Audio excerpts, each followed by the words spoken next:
What's going on, people? It's been a while, and now here is an update on MISSLES 1.0.1. Okay, so we are going through a little rebrand, as in just, going from the card game thing all the way to open world survival game.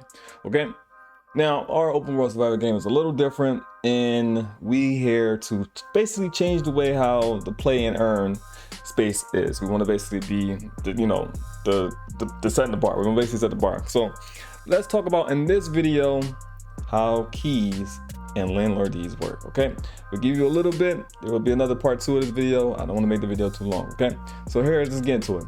All right, so how did land deeds work before? All right, so the land deeds gave owners of the NFTs, the ability to purchase businesses. That was, and that wasn't really a good thing. So here's why we changed it. Okay, here's why we changed it.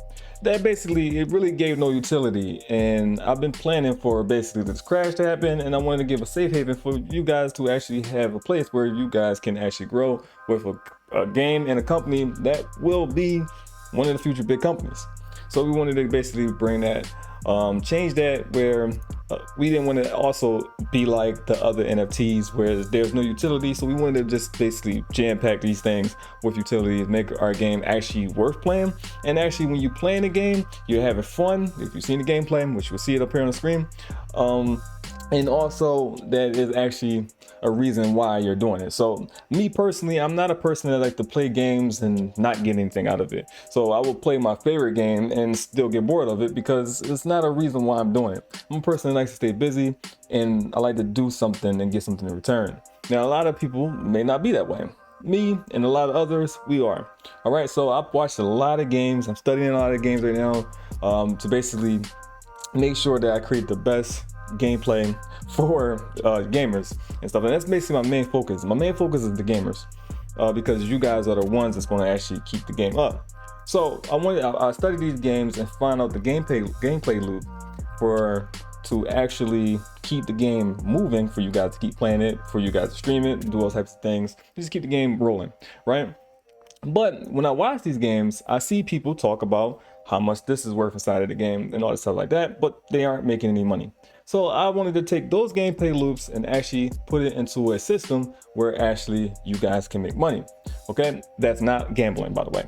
So you guys actually make money. You don't have to put too much money and get less out. It's not a gambling system. You'll see as more updates come out. Okay, so let's get into it. What do land deeds do now? Land deed owners now will own a place in the world, giving them true ownership of digital real estate. A loot box NFT will be sent to the landlord's wallet, and a random plot of land area and the location and what's on the location, basically the resources on the location, will be sent to them, as well with the lore of the location. We put a lot of work into it. If you see what's going on, you see we put a lot of work in it. I'm talking about story. Every place on the map will have a story. What it's about, what type of people live there, all types of things like that. If it's a gang related, whatever the case may be, if it's a crime boss, if it's basically like suburbs, whatever the case may be, all the type of things will be inside the lore. And there's cultures live there, the type of thing, type of animals that's there, all those type of things will be there. So now you guys will actually own parts of land inside of the game that you see the gameplay. You guys actually can go there. Okay, you guys can go there and on there. So let's go to the next one.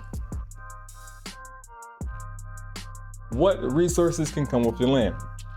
Resources such as randomized loot, a certain type of tree, mining stone, or a certain type of fish or business or type of animal, or whatever the case may be, that you guys can also hunt as well.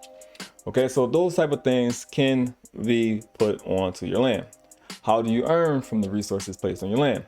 When other players loot buildings or other places, AI or each other, on owner's land, the owner will get a percentage of any hidden credits found on their land.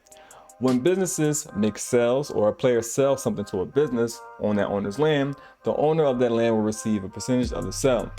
When resources are gathered, or a player builds a property, because you can build property on here, on the owner's land, the owner will get a payout from the player, 1 hidden credit for each picked resource, or until the property is destroyed, which is right there, it's a mistake.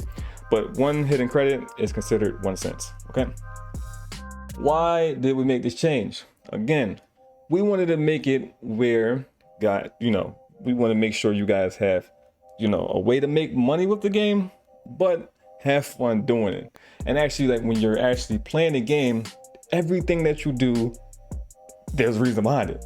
There's something to do always, and there's always a why I'm doing this, right? And I wanted to put that as a gamer of how I feel into games. Like I want to basically be rewarded in the game and in real life for the work I'm putting into the game. Okay, so that's why we changed it. We wanted to make sure that you guys get true utility. If people want to make this game a living, they can do that.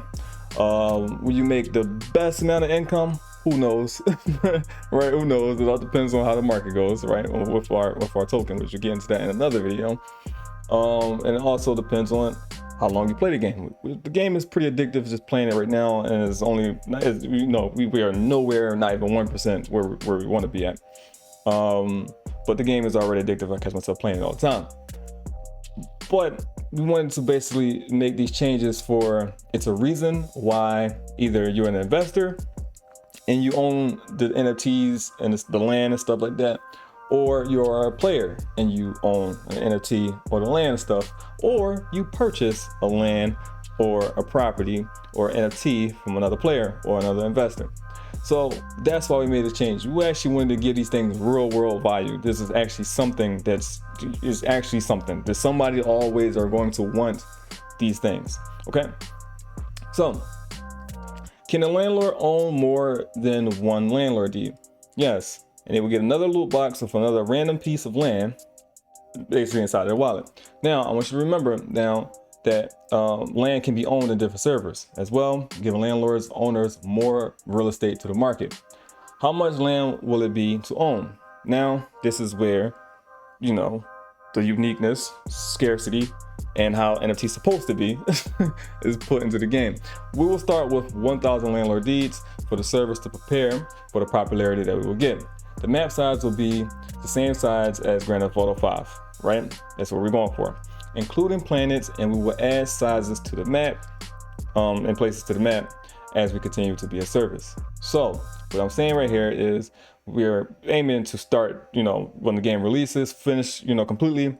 It starts off as a size of Grand Theft Auto 5 map, and then it will have planets as well that you can go, and you can own stuff on land on there as well.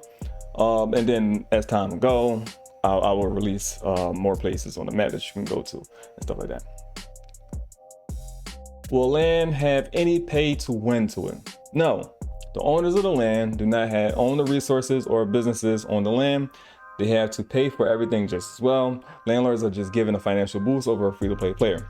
So players with a sturdy income in the game can buy more ammo, weapons, food, and water without buying hidden credits.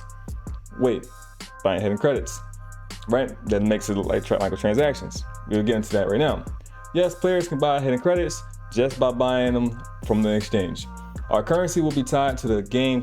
So if you have $100 in hidden credits and hidden credit tokens, you will have $100 in the game, and likewise. So if the credits go up and you only had $100 inside of the game, and if the token rises and moons, then you have more money inside of the game as well. So when you log in, that's your value that's inside your wallet is the value inside your game, and how much money you make inside of the game is how much money you make inside of real life. Okay, that's basically how it goes. This keeps the game from having to focus on attaining new players, which would be great, but we don't want to have that to be the main focus of our success, our token success. So price in game. Prices inside of the game will solely end up to the players. If a player wants to sell $10 for ammo at their armory, because every shop can sell prices differently, right? If a player will pay for that ammo, then that will make the market of the ammo rise, as well as popularity for these things. The want for these items. The community sets the price of majority of the world of myths. When a player sells a house or rent a house to another player, that will also affect the market, which will have like the stock market inside of the game as well. Our prices will be standard. Our prices will be standard as we own all of the businesses that aren't purchased as of right now, and the prices from our stores will remain the same. So all the items in our stores will remain the same until we are purchased from a player, which you don't have to actually buy an NFT to purchase. You can actually grind the game and buy a business inside of the game by just grinding the game. So if you don't mind taking a ride or traveling to our stores, then you can do that. We will be cheaper than anybody else, but until we bought out, that will be an option for you. So, you know, who knows? We might, all the cities might be purchased out, and then we might be in the middle of bumble shit. So who knows? You might have to go, you might have to take the ride out to us. And hopefully you can afford the fuel and everything like that, because gas is a thing in there as well. Or you can feed your horse, or whatever amount that has to eat to be able to take you to where you need to go. All right, so microtransactions. There will be no microtransactions within this. Everything we will sell will be directly sold to investors and gamers, and then will be sold to the community. So people that has these keys will be able to purchase things from marketplace that we will talk about in a second, that other players outside that don't have these keys cannot purchase. We will sell directly to investors and these gamers that have this access to these keys. They will have access to this market. They will have access to things that you guys that don't have these keys will not have access to. And then they will take that and then they will sell it to you guys. They will get it for wholesale and then sell it to you for whatever they sell it to you for. Now, restocking. Restock.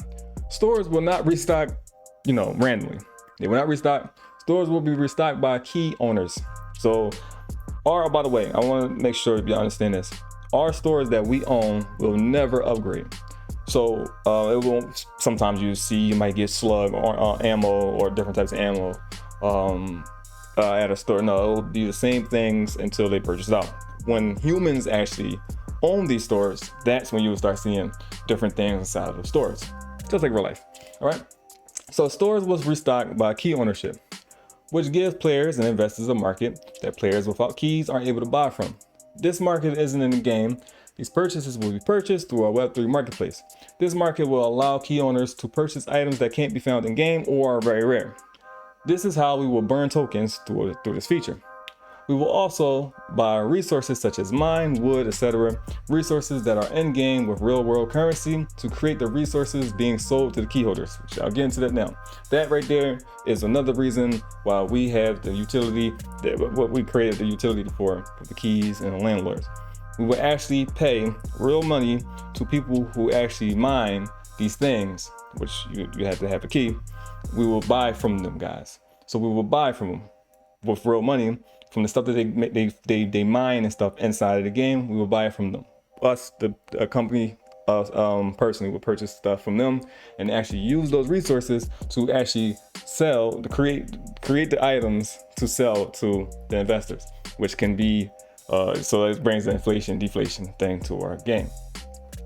So it can be a crash inside of the game, which one day we will actually do that as an event where it's like a recession in the game where it's like no ammo, stuff like that, and y'all guys gotta go fight with your hands or whatever it can be. Who knows?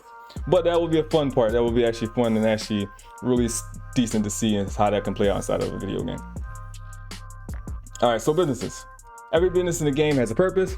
Let's go over the businesses that farm resources that we purchase from players. You have businesses such as lumbers, mining, farming, cannabis, and agriculture. That's just some of the businesses that you own. The owners of these businesses can farm or hire other players to farm those resources for them. Just in case you're not a gamer. If you're not a gamer, you're just an investor that don't want to play the game. You just want to make money off the game. This is the game that you can do that with. Okay? You don't have to play this game at all. All you got to do is buy a business or buy a few businesses and stuff like that. Hire somebody to do. This is actually a reason to be a scholarship, right? Hire people to do these things. Play the game for you. They run your businesses. Boom, you getting paid passively. All right. So each business comes with its own gameplay mechanics. For example, for the lumber business, you guys will get an axe, and you guys get an axe, and basically like a little factory where you guys just have lumber and stuff like that. So you guys actually, the guys who own a lumber business will actually have an axe, which only they get, that they can actually go cut trees down and stuff like that. And the cannabis, those guys have the farm as well as the farmers and agriculture, but those guys can grow cannabis as well as agriculture can grow food and stuff like that. So it's pretty decent how I have it set up. So each business comes with its own gameplay mechanics that allow owners to farm the resources. The importance of the keys NFT is to prove ownership and to keep track of cheaters, which we'll get into that in another video in way more detail to show you all how our NFTs is a security item, which is like, I got you, bitch, basically, right? So basically because the blockchain don't lie, right? So we use the NFTs as a security system to catch cheaters, which I'll get into how that works in another video, okay? And then outside of many other perks that the NFTs come with, but we really just, you know, we put the NFTs there because we actually seen that, hey, you can catch people with these things, right? So that's the thing. We'll get into another video though. Okay, so back to the resources. When owners of the business have enough resources to sell to us, we will buy them and convert them into items to sell to the other business owners. Here's an example. We will not sell any ammo if we are low on metal and scraps. This also encourages store owners to buy scrap from players. So this right here isn't just players and buying stuff from the investors. So we would need scrap. We would not sell scrap because that would be stupid, right? It would be impossible, right? Well, in the world, right? So what we have in the world that players can actually go gather is scrap. So what they can do is take that scrap and actually sell it to the store owners. The store owners will take that scrap and then sell it to us. And then we will buy from them, make ammo inside of the game, and then put it out there. And then we sell it to the business owners, and the business owners will put it into the game, and boom, there you go. An actual economy, right? An actual economy. And this is how it goes. And this is basically the update of Landlord Deeds and the Keys, and there's much more stuff. There's part 2 coming to this video. I just wanted to get this one out here, show you guys just a little bit of what we're working on. Next video coming out. I just wanted guys to give you this one. So this is basically some of the rebranding got throughout the week, this following week, whenever you're watching the video, you're watching it right now. Today, throughout this week, more videos will be coming. And basically this is it. If you have any questions, you already know, like the video if you like it, dislike it if you dislike it. Subscribe to the channel, share with your friends, let people know this is how pay to earn is supposed to be. this is actually how it's supposed to be. I don't know why no other company did this without turning it into a gambling machine, but yeah. So we're gonna be the first one to do it. And this, you guys, we're gonna give you guys utility and make sure you look at every other project as in what can you do for me? That's what you guys should be doing. Make sure you basically pick wisely when you invest into even us and other projects. All right, make sure you do your research. If you want to talk to me, you already know where I'm at. I'm in the Telegram. I don't really mess with the Discord like that, but I'm in the Telegram. Very active in there. If you don't know who I am, I'm very active. I talk to everybody. I interact with everybody. Yep. And I'm always posting up updates damn near every day. I'll show you guys something new I do every day. I just want to get you guys opinions and everything. You already know. That being said, I'm out of here.